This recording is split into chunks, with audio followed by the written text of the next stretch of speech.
یو ورځ نبی علیه الصلاۃ والسلام د صبحی المنځ وکړو او مخې صحابه کرامو ته راوړولو.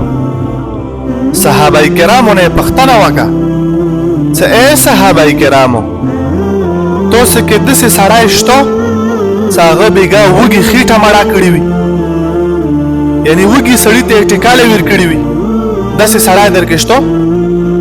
ابو بکر رضی الله تعالی عنه ته وفرمیلو چې اے دی الله پیغمبره شته ده؟ ای چوک ده؟ یا رسول الله انا زه مو بېګا وږي خېټه مړه کړې ده، وږي سړي ته مو ټکاله ویر کړې ده. بیا یې پوښتنه وکړه چې اے صحابه کرامو تاسو کې داسې سړی شته چې هغه بېګا د بیمار پښتنې ته لوړ وي، بیمار پرسي کړي وي؟ ابو بکر رضی الله تعالی عنه ته وفرمیلو چې دی الله پیغمبره شته ده؟ ای چوک ده؟ یا رسول الله انا زه مو د بېګا بیمار پښتنه کړې ده، ای بیمار پښتنې تاسو لوړې. بیا یې پوښتنه وکړه چې اے صحابه کرامو تاسو کې داسې سړی شته چې هغه بېګا د مسلمان جنازې کې لوړ وي؟ ابو بکر رضی الله تعالی عنه ته وفرمیلو چې اے دی الله پیغمبره شته ده؟ نبی علیہ السلام ته وفرمیلو چوک ده؟ ابو بکر ورته فرمیل چې یا رسول الله انا زه بېګا د مسلمان جنازې کې لوړ یم.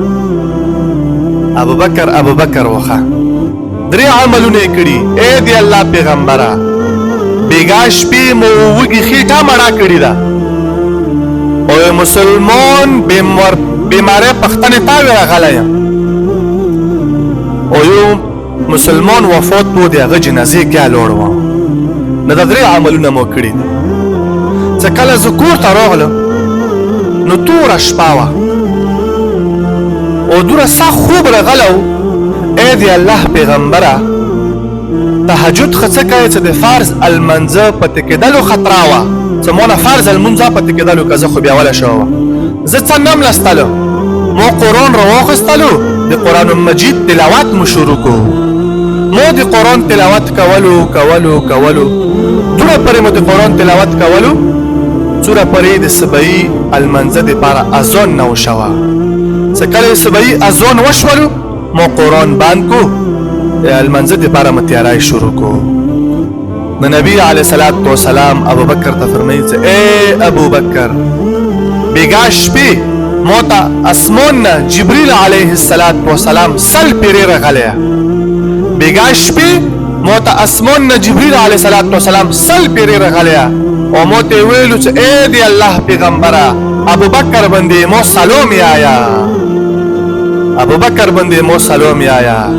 اے ابو بکر بېګا سل پیرې مو ته جبریل راغلی مو ته یې ویلو چې ابو بکر باندې سل پیرې مو سلام یایا.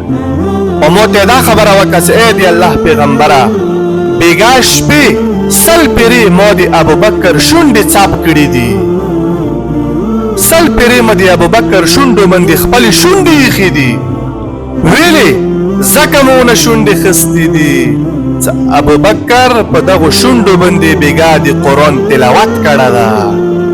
جبریل علیه السلام خپلې شونډې مبارکې د ابو بکر په شونډو باندې لګولې دي ځکه چې ابو بکر په دغو شونډو باندې د قرآن تلاوت کړه ده. جبریل علیه السلام غنتې هستي رځي د ابو بکر باندې سلام یې او ابو بکر باندې شونډې لګوي چې بېګا شپې د قرآن تلاوت یې په کړه ده. اوهو نن یې عزتمندو که مسلمان د قرآن تلاوت کوي که نه د قرآن تلاوت ته فرشتې راکوزېږي، دی په شونډو باندې فرشتې خپلې شونډې لګوي که دې زمانې مسلمان تلاوت کوي. نن ټوله ورځ تېره شي، 24 ګنټې تېرې شي، شپې ورځې کې مو ته د قرآن تلاوت موقع نشي میلاو. دې زړه به څه حالت وي چې په ټولې ورځې کې قرآن تلاوت ونه کړي، په ټولې هفتې کې قرآن ونه ګوري. مو ته کله کله ملګري یې چې مکمل میاشت وشوله، په میاشتې کې قرآن تلاوت خصه کوي چې قرآن مخ ما نه یې کتله، په میاشتو سره قرآن ګوري نه، تلاوت خصه کوي چې قرآن سره ګوري نه خلک. د ایمان به څه حالت وي. دا خو ډېر برباد زړه ده زه په شپې ورځې کې زه د قرآن تلاوت نه کوم. عزتمندو بلال رضی الله تعالی عنه په قرآن داسې راواخیستلو ویلو به چې هذا کلام ربي، دا د مو د رب خبرې دي، دا د الله خبرې دي. علي رضی الله تعالی عنه قول دا ځکه څوک الله سره خبرې کول غواړي په لمانځه دې ودرې، او که الله دې سره خبرې کول غواړي یو انسان یې چې کوم سره الله خبرې وکړي نو قرآن در واخلي، د قرآن تلاوت تو شروع کړي.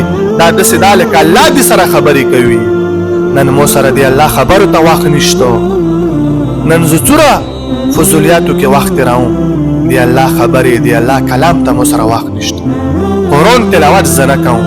د قسم د زړه زنګ لرې کوو، د زړه ټینشن د زړه پریشانۍ لرې کوو. که مو زړه غواړي چې مو زړه ته سکون ملو شي، راحت ملو شي، اطمینان ملو شي، قرآن تلاوت کوو. بهترین ذکر دا د قرآن تلاوت ته.